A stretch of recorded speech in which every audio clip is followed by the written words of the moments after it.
Hello and welcome to the Spartan Podcast. My name is Bianca Hedgecock. I am the owner and founder of Eclectic Media.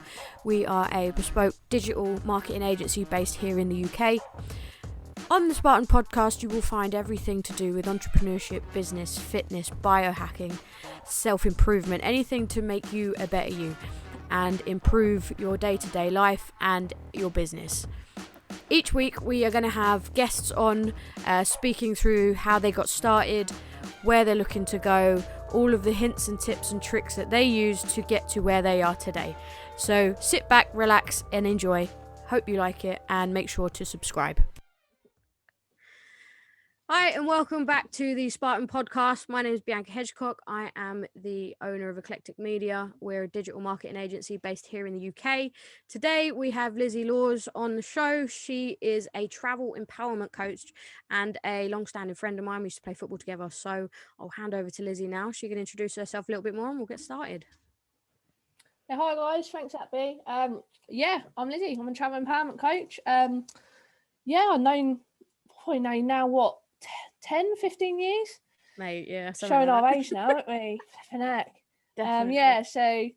B and I used to play football together. We went to academy together and sort of just after that went off on our own separate paths and I ended up working sort of as a prison officer for a long time, took a career break to then travel, which is why I've sort of fallen into now the travel empowerment coaching sort of role. Amazing.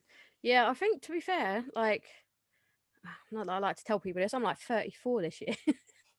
I'm 33. So that means it's been about 18 years since I started at the academy, you know. 18 it's a long time, isn't it? That's right, yeah. So for people who don't know, me and Lizzie were at the Arsenal Football Academy. We were pretty good in our day before we got old and all that.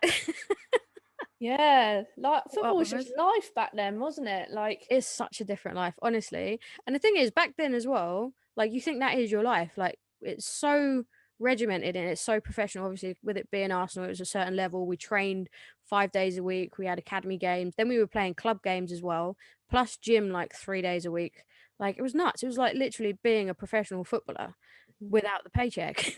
Yeah, literally. But I've never been like so fit in my life, and I wasn't even one of the fittest ones there. So, after that, it's just been a very fast decline, I think. Yeah, I know the feeling. I think I'm the only person in academy history to never do the sausage roundabout run. Do you know what? You haven't missed out there, mate. It's horrendous. I was only saying the other day to some of the girls about it, because we had three. We had the gate to gate, which is like a short, fast one, which obviously I didn't like because you had to go fast. The square one, which was like in the middle. Yep. Most people came in about 16 minutes and I came through at about 18 and a half with the goalkeepers. And then the sausage run. Well, that was mate, awful. I hated the running. Like literally, like from a young age, I only played football because I loved playing football.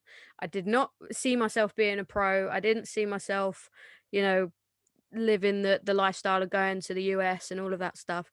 Even though I did get scouted to go, but like I literally just loved playing the game. Like I didn't care about the nutrition and the fitness and all of that stuff. I was probably the laziest player back then because I was just like, I'm just gonna kick a ball. Like I'm not gonna go running.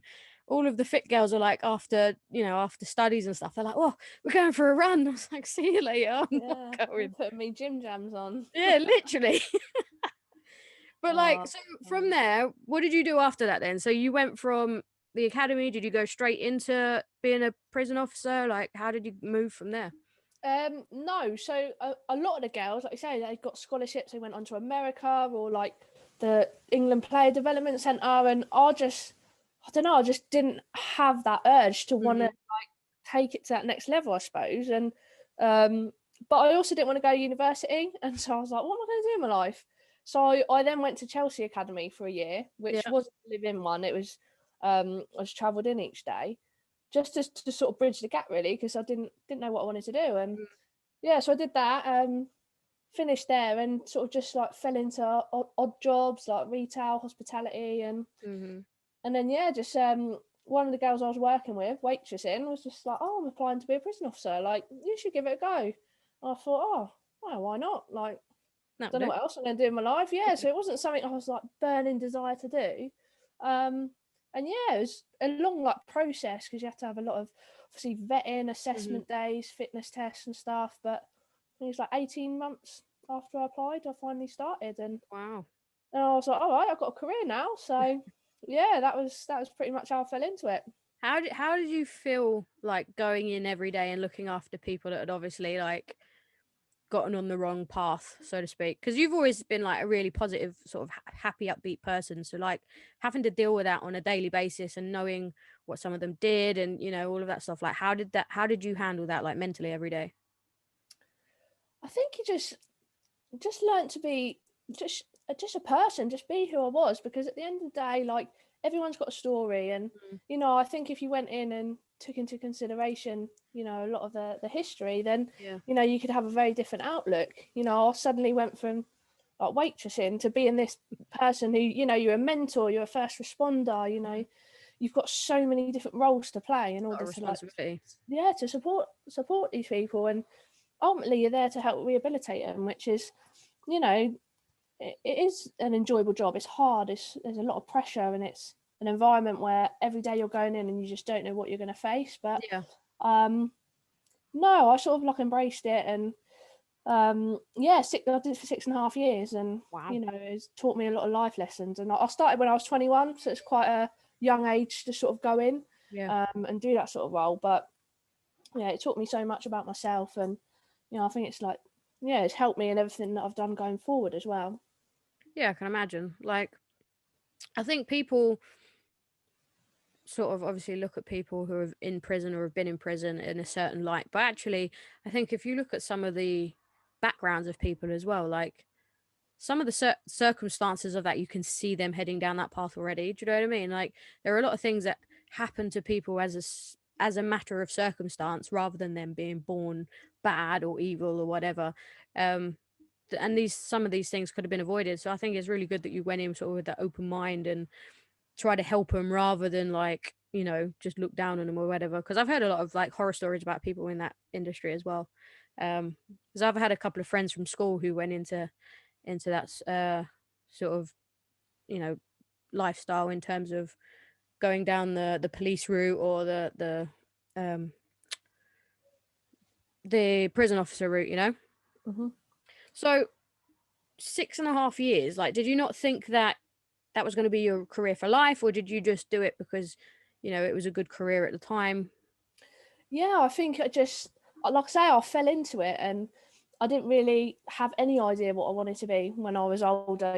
Like society tells you, doesn't it? You've got to Yeah. have this like plan.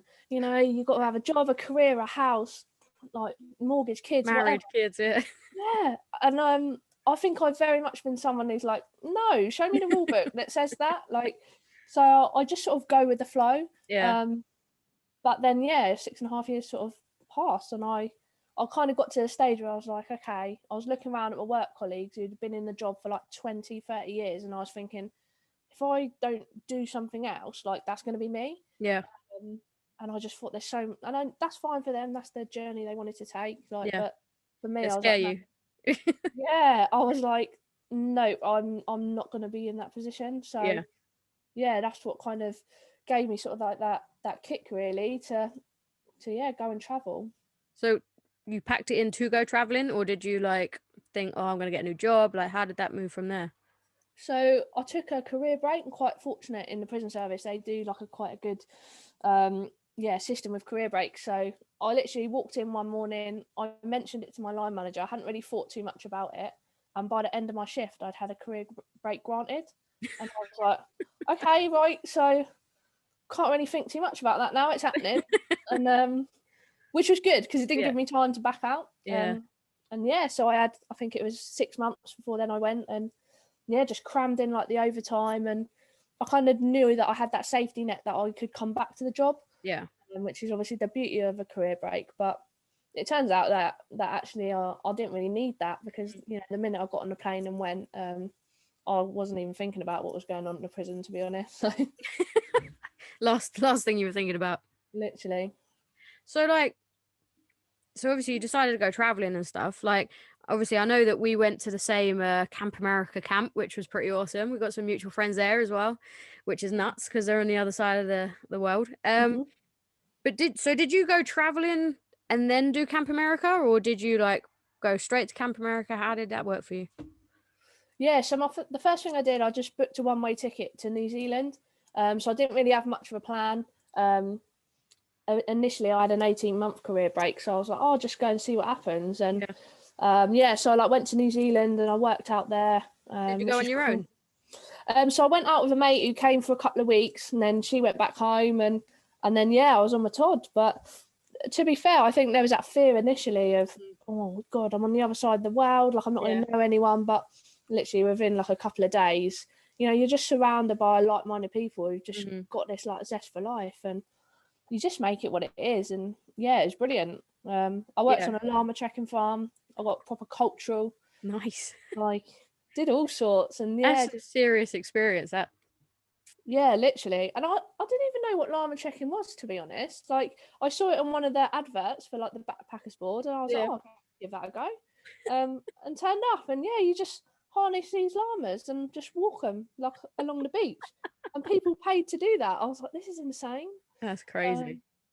But it was just amazing to have the opportunity to just do something different and be around people from all over the world. Like, I travelled a bit, and I'd always thought about Camp America, but it wasn't anything that I'd taken action. And then I thought, well, I'm on this career break now, so I might as well. And then that's what started it. So nice.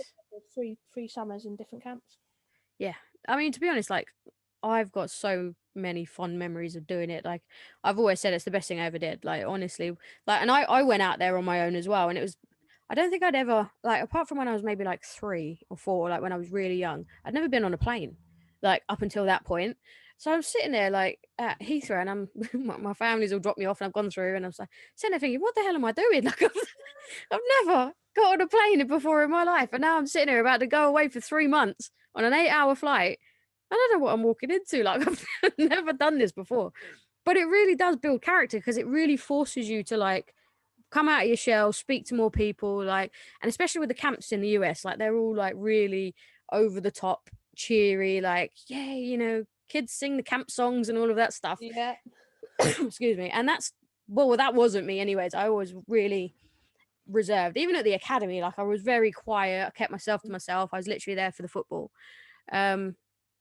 And to be honest, I think I only went to Arsenal for the same reason, because I didn't know what else to do. Like, after school, didn't want to go to uni, didn't want to go to A levels, loved football. I was like, well, that's an obvious choice, I'll just go and do that. And then it was like, well, now what? Like, I got quite a serious injury. I dislocated my ankle. So that was like the end of the scholarships, the end of everything. And I was like, well, what do I do now? So like, I bounced around like bitty jobs like you as well. And I think the first time I really like pushed myself out of my comfort zone was that time that I went to Camp America, because I literally had no choice. Like, I was in another country on my own, had to survive in like multiple different little like cliques and niches and groups, and then taking on the culture side of it as well. Like, it is 100% hands down best thing I ever did. And literally, like I say, like, every day you're like pushed out your comfort zone that little bit more, and I think that's where you get the most growth. Yeah, like I say, 100%. And now I always take that and I think, right, what can I do to push myself? Because I know by doing that, I'm going to better myself as a person. So yeah, definitely. I think I wasn't in that mindset of being a person of growth, especially when I was younger. Because like I said, like, my whole thing when I was younger was, I'm just going to play football because I love it. I don't know what else I'm going to do. Like, I always grew up knowing I wanted to own a business. Didn't know what business I wanted to own. Just knew I had a passion for business. But then, like, it got to the point where I was like, well, like, it's gone now. Now what? Like, I can 100% admit that I was lost for a good few years. I just did anything that brought money in and paid the bills. But looking back on it, that was growth without realizing it. Like, now I seek out growth. Like, I read so many different books, always talking to people. Like, I've taken on coaches, mentors, taken courses for personal growth, because it interests me to the point where I'm actually like, what am I capable of? But I think if I'd have taken that initiative back then, like, I could have got so much more out of the experience than I already did, and I already think it was the best experience of my life. Do you know what I mean? Yeah, absolutely. And I'm a great believer in timing as well, though. Like, with that 100%. But I think, you know, things happen when they're meant to happen. So there was a reason that you obviously went to camp that year. Do you know what I mean? Whatever that was. Yeah, no idea what that was, but it was 100% hands down the best thing I ever did. What did you do out there? Were you a camp specialist, or were you So by the time I went to the same one, Green Chimneys, as you, it was my 3rd year. So I was head staff. I did the trackers. Did they trackers? Yeah. So I was head staff for trackers. Nice. On the hillside. Yeah. What were you doing? Adventure specialist, climbing that friggin' tower every day, hanging the ropes. Was that at hillside as well? Yeah. That was so good. Honestly, and I was scared of heights then as well. That's what I mean about growth. Like, I had to climb this 60-foot tower every day on my own. And you have to clip yourself in. You have to climb this freaking ladder to then clip yourself in to then get to the top. And I remember, like, first couple of times I did it, I think I nearly killed myself. Like, when you don't clip in properly, and then you have to hang the ropes and then come down all on your own. And I was like, this is nuts. Belay. We had I've still got my carabiner somewhere. But again, like, you probably would never have done anything like that. Do you know what I mean? If you hadn't have got on that plane, and it might not have been something you think, yes, I want to work on ropes all summer, but actually, like, how much did that change you? And then 100%. I found, like, taking on all these different job roles.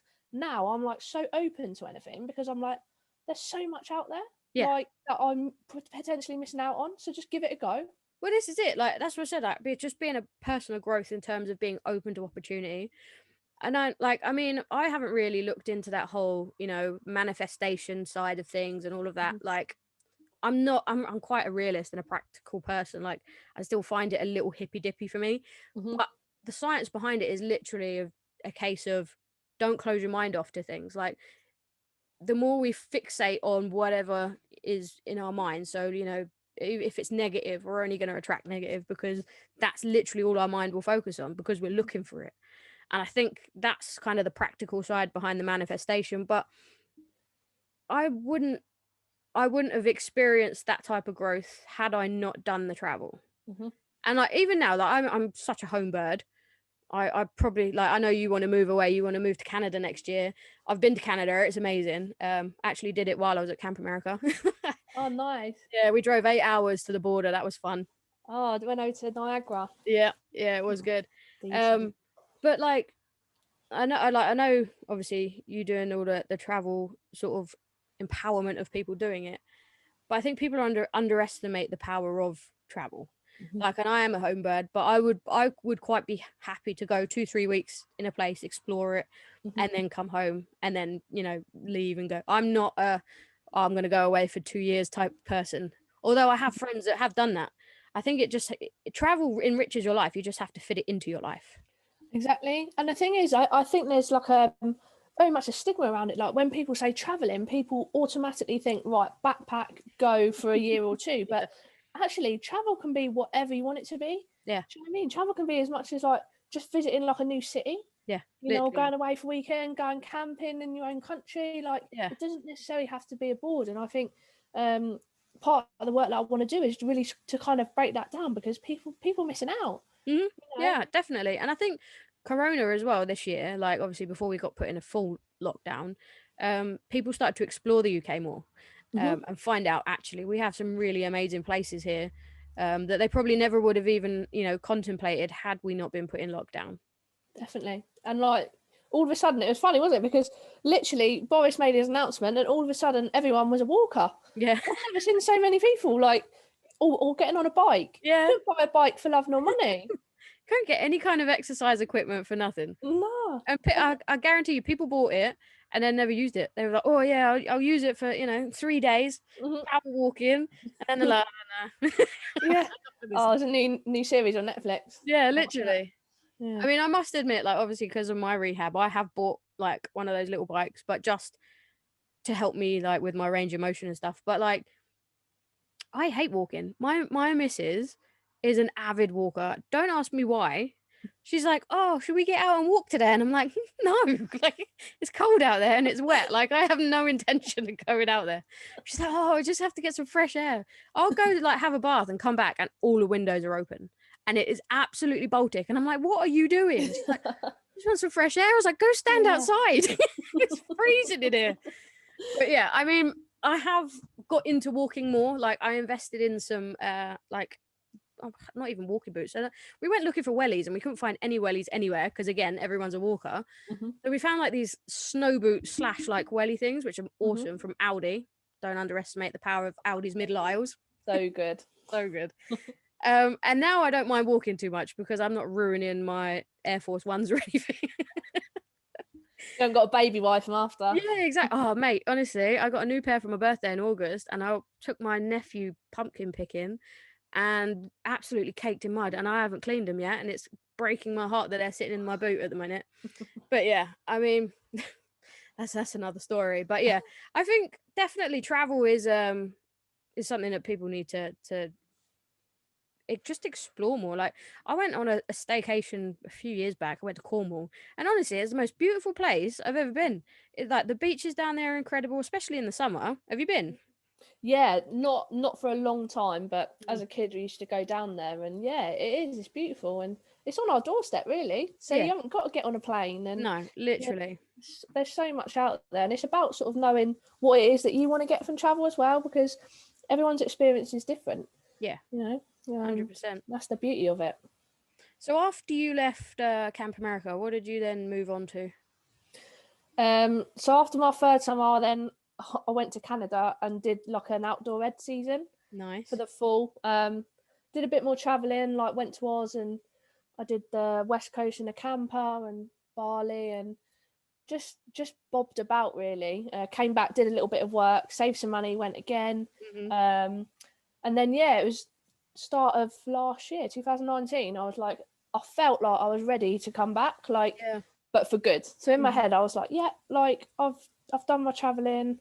Yeah, I'm ready to sort of settle down, as it were, which is crazy because I just had all these adventures and I felt like I wanted to go back into my comfort zone.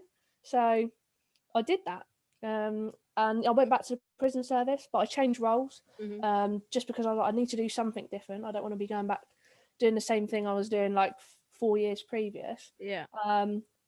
But by going back into that environment, I very quickly realised, like, no, like this is not for you. Like, what are you doing? And it was good. I'm glad I did it because, you know, it sort of crushed all them ideas like that. I was ready for that. That's what I wanted because actually, no, it reinforced what I didn't want for my life. And that's sort of where I sort of ended up sort of falling into this sort of travel empowerment coaching role. A bit with a pandemic as well, like, you know, everyone's world's been turned upside down, hasn't it? In some ways, but for me, I sort of took the opportunity to sort of pivot and really like focus on what my passion was, and yeah, build a business out of it. So how did you go about doing your coaching? Did you like go, because I know you said you're an accredited empowerment coach, which is a lot different to a lot of these Instagram gurus who just call themselves a coach or a mentor.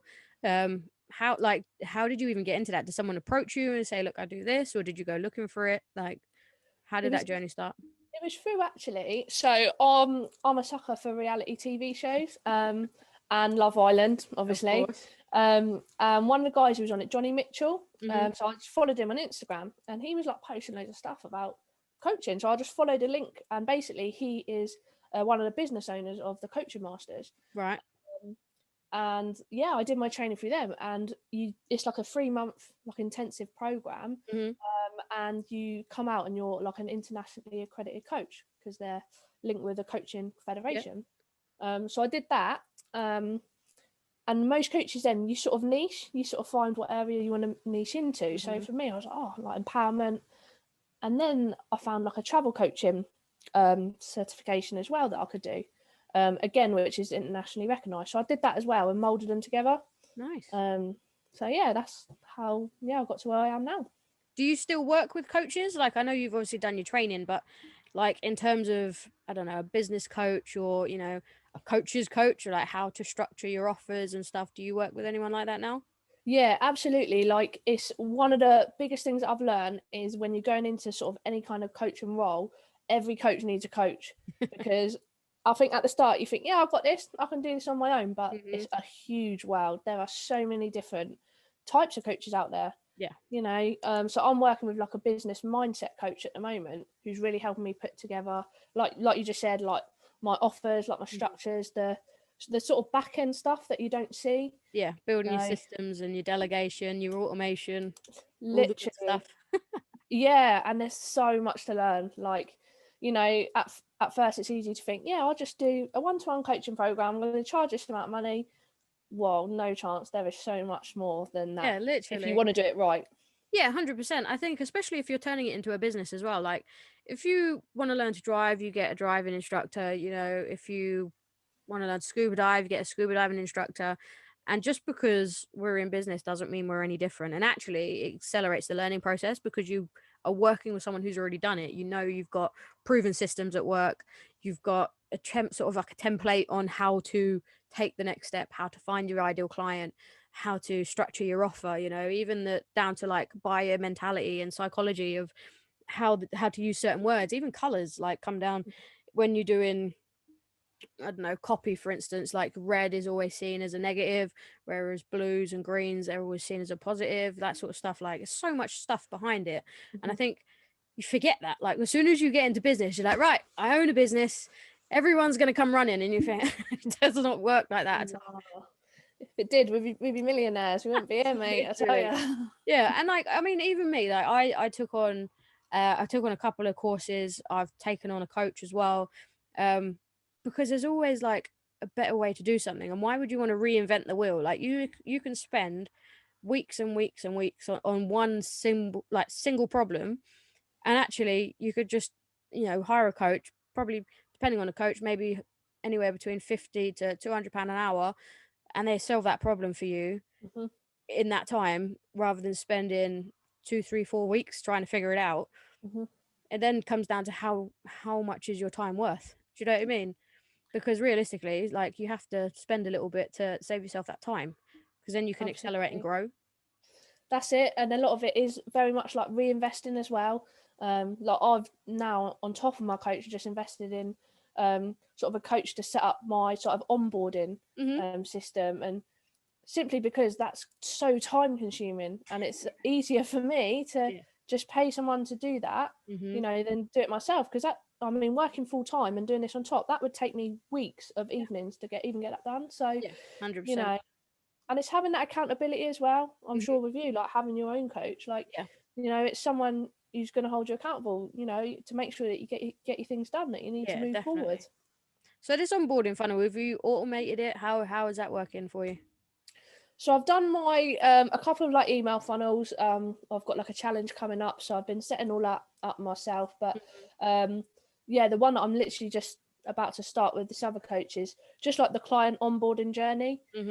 So what I actually want it to look like when I launched my like one-to-one program, and that's something that I knew I had to do, but I just sort of left it for now because I was like, okay, well, that's something I'll do later. But actually no, because I want it to be professional. It's got to look right, and you only get one chance shot at a first impression, so you got to make it right.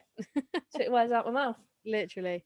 No, because I do the same. Like my onboarding funnel, it's all automated. Like I pre-recorded videos. My clients onboard themselves within 60 to 90 minutes, whereas most agencies, or most traditional agencies, can take up to a week to onboard you. They can do it themselves within 60 to 90 minutes. It's all branded. It's all step by step, and like everything they need to do in order for us to get there. But once it's done, once it's built, that's its own little ecosystem of work. You stress test it, you make sure it's sustainable under a certain workload, and then you can leave it. That works, and it's so much easier than trying to, like, every time you onboard a client, like, oh, what have I got to send them? Oh no, I forgot to send an invoice, or I forgot to send them a contract, or do you know what I mean? So I think for me, building systems in my business is my key focus this year, because you set it and forget it. Once you've built it, it works. It's a system, it's automated. You use softwares, you use, even like for email funnels, use things like MailerLite or MailChimp or all of that stuff. But it works, unless the system, like the software itself, breaks down, which these days is very rare. You've built something that can last. Once you do that, you move on to the next set of, like, part of your business. I read easily the best book I read last year was called The E-Myth Revisited. I can't even think where it is actually.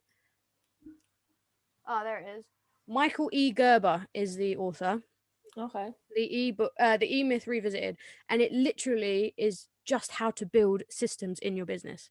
It is the hands down single most important book I think I've read last year, That's and I good would to hear. recommend it to anyone, because I think you underestimate the power of systems, and it talks about how you can like replicate a franchise sort of structure to a business. Mhm. So you think places like KFC, McDonald's, wherever you go, they're all the same. Like you know what you're getting because they've built a system that like produces a certain result the same way every time.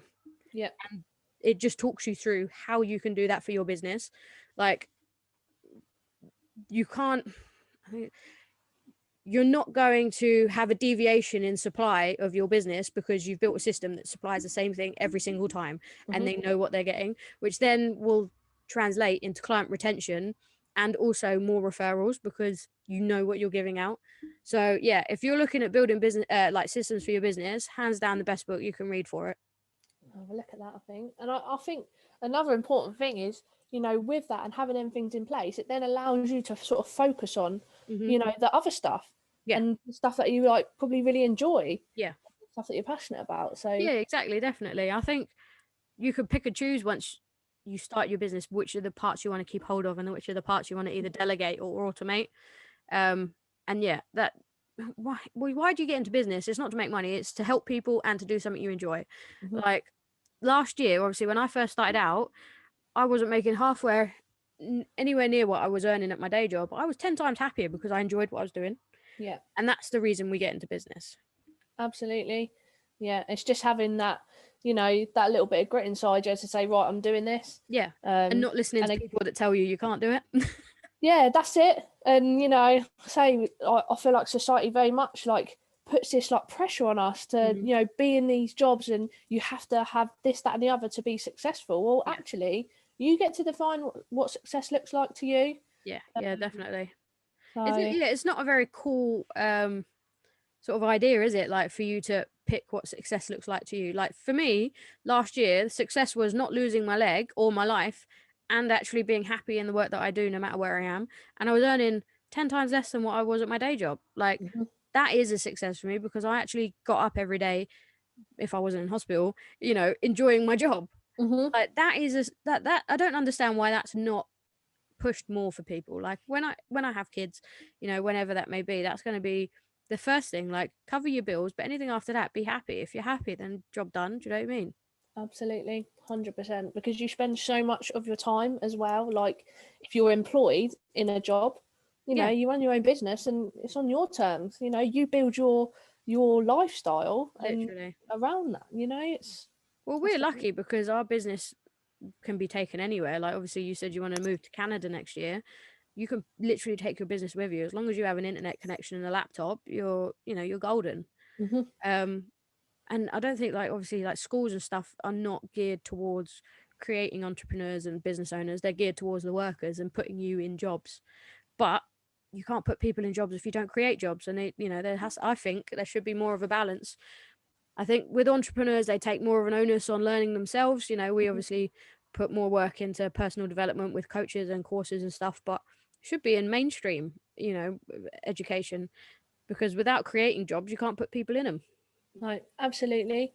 And I think back to when like I was doing my GCSEs and I had like a careers advice meeting, and I had to fill out this like online test and give all these, and it gave you like your ideal job. Yeah. I was told I was going to be a forklift truck operator based on my answers. I kid you not, right? And don't get me wrong, there is absolutely nothing wrong with forklift truck operators. Like, you know, they do Yeah. a great job. But I turned around to this woman and I was like, I'm not going to do that. And this is like when I was 15, and that's when I was like, I'm going to a football academy. Yeah. And she didn't even know what that was. But like you say, like I would love to go into a school now and Mm. see what they're actually teaching kids at that age, Yeah. because we should be encouraging people to sort of like follow their dreams and Yeah, do what definitely. sets their soul on fire. Don't get stuck. Even like basic things of like how like mortgages work and how pensions work and all of this sort of stuff. Like this should be basic life skills, like how to budget, how to manage your, your funds, how to generate more funds, having multiple streams of income, because relying on one is just ridiculous. Like, which I found out the hard way when I did my knee, because I only had my day job. And I was working at Heathrow at the airport. Obviously, I live 20 miles away, had to get on the M25 every day to get there. Did my knee, went straight into a straight leg brace, couldn't drive for a year, lost my job. I got made redundant because I couldn't go. So then everything went up in the air. Luckily, obviously, I started my own, continued my own business, but I had to pivot then. So we went from content creation, being a creative agency, into marketing, because I had that ability to. But if I hadn't, I don't know where I'd be. That, like, I could have been homeless, or anything could have happened, because I lost my one source of income. Yeah. I think that things have drastically moved forward, like in the last couple of years, especially with the development of the internet, e-commerce, like how easy it is to set up your own business these days. Even like, like if you wanted to sell homemade soaps or homemade candles, or you could set up a Shopify store in 10 minutes. Yeah. Why we aren't teaching these kids how to actually run a proper business? I remember when I was at school, bearing in mind this was like 18 years ago when I left school, but business studies was learning how to mail merge and how to, structure a letter. That's not business. That is not No. business studies. Like how to use Word and Excel. Like that's like bare minimum stuff. Do you know what I mean? Like, you might as well be teaching kids how to use a typewriter. That's not business studies. Literally. And like in this day and age, like kids are on their phones all the time. They are pretty switched on in that department. Like kids now are going to probably know a lot more than I do, about technology. So use that to our advantage, and Yeah, send them out 100%. to the world with that, like, that drive to go and make a difference. Yeah, I think that's definitely. like with like lockdown as well. Like people have started to get a little bit more creative because they've been put in a position where they've had to find a way to make an income. And Literally. there are some positives that we can definitely take out of the last year, I think. Yeah, 100%. I think you just have to, it's just a case of like how you look at it. Like all you have to do is turn on YouTube and search business ideas of 2021, and you will have a million videos of kids, and I mean kids, like from like 15 upwards, making millions of pounds from the internet because they figured it out. Yeah. Like they didn't need the business studies, but doesn't mean it's not relevant. Like they're making millions of pounds on YouTube videos, or even doing what I do, social media marketing, because they figured it out. They went and found someone to teach them. Now, I'm not a big fan of university. Obviously, my other half, she went because she's a physio, but unless you're in a structured sort of chartered career, I think university is a complete waste of time.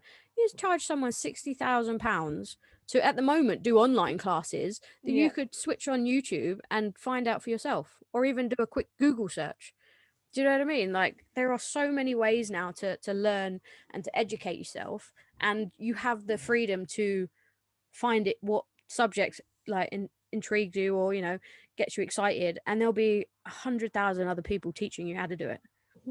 Absolutely. Like I always think that, like back to the academy days, like I knew that there wasn't anything that I wanted to do for the rest of my life. So it's just about having that mindset. And I think a lot of people just do it because maybe it's ingrained in them. It's a family tradition. Everyone then goes on to university, but like live your life. And you can't learn on the internet that you learn at uni, like 100%. Even physio work, like don't get me wrong, obviously you have to be chartered. Like I've had this conversation with my other half, but when I had my first operation, which was about 2 years ago, I had like arthroscopy in both knees at the same time. My own rehab was structured by myself because I YouTubed everything. And like it got to the point where, because obviously I was sharing my journey and sharing everything with people online, people started actually saying to me, "Aren't you a PT?" And I'm like, no. Like, because I learned so much just from watching YouTube and educating myself on my own sort of recovery, people just then assumed that I was an expert because of the knowledge that I was putting out. But I learned it from YouTube, which is free. I'm not going to then pay 60 grand to go to uni to learn something I can learn on YouTube. I always say now, like with my traveling and everything that I've done, like I've got I've got like a CV of life. Mm-hmm. That's what I like to call it. So Love that. I might not have, a degree or a master's or anything else, but I've got a hell of a lot more life experience than a lot of people who are in them jobs do. And that's nothing against them people. That's their path. That's what they chose. But I know I'd much rather be in my shoes and, be like, yeah, bring it on. What's next? Yeah, exactly. And like even, I say mid-30s now, but that's still so young in the grand scheme of things. Like you can live to 90 odd. Like that's still a good 60 years of my life that I've got left. Do you know what I mean? And I don't want to spend that sitting behind a desk for someone else where you get no recognition, no gratification. You literally get a paycheck and they will replace you at the drop of a hat to make sure that their system continues to run, which is what business is. But it doesn't mean that that should be your life. Like you have to expand outside of that. You get one life, do what you want to do with it. Do you know what I mean? Absolutely. Amen to that. All right. Well, we should probably start wrapping up anyways because we've been chatting for a while. But so I just wanted to quickly touch on the fact that you have a you will be having a free 3-day Travel and Thrive challenge. Is that right? Yeah, that's right. So with with my coaching, my main sort of focus is to really sort of empower women. Like I think, there's a lot of women out there who would love to travel, but there's just something that's holding them back, whether that's a lack of confidence or, their money mindset. They just think they just can't afford it or whatever. So yeah, I'm sort of building a challenge around that. It's going to be over 3 days. So that'll be coming out sort of shortly. I'm going to be running it through my Facebook group, which is the Fearless Females Travel Club. So yeah, it's good. I'm sort of building a lot of momentum with it, and I've got some really awesome women in there already. So I'll be doing that and then launching a program after. Awesome. So this Facebook group of yours, is it open to anyone? Like how do people get in? Like do they just request access and you let them in, or how does it work? Yeah, literally just a couple of questions when you come in, obviously travel related ones, and then just part of this community that I'm sort of building, which I'm really excited about. So amazing. All right, well I will drop the link to that below in the description. But yeah, thank you so much for being on the podcast today. I'll link all your socials where people can get you, but you can give yourself a shout out now if you want to. Just you can find me on Instagram just at Lizzie Laws, and over in my Facebook group. Amazing. All right, Lizzie, well thank you very much, and we'll catch up soon. Nice, thanks for having me. Nice to chat to you. All right.